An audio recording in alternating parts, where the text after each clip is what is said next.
Well, if you use arc length, it's a parameter for C.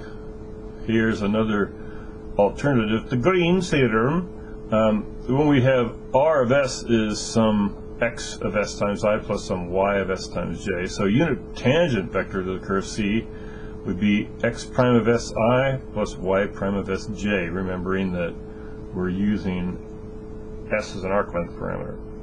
So the outward unit normal vector to C would be, don't forget there's an outward one and an inward one, but if this is the tangent vector and it's unit, then normal to that would be just y prime of Si minus x prime of Sj. That's kind of an obvious thing to see.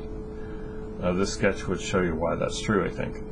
So for the vector field F, which would be some mi plus some nj, m and n functions of x and y, we assume we could apply Green's theorem to obtain the following.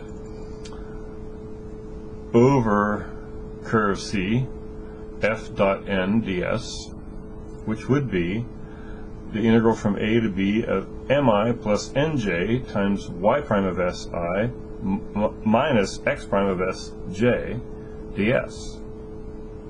Well, if we take the dot product of these two vectors, we get m dy ds plus minus n dx ds. Sorry, I wasn't thinking that ds. Finally, ds at the end. So now that we have this, okay, we can say this integral, the ds's cancel, and so it becomes just a line integral of m dy minus n dx.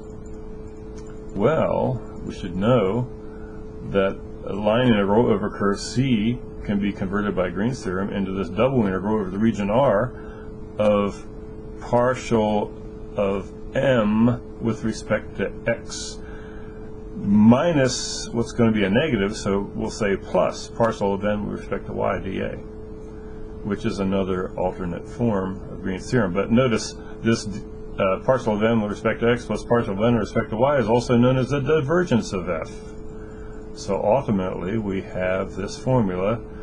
The line integral over curve C of f dot n ds is the double integral of the divergence of f over the region R.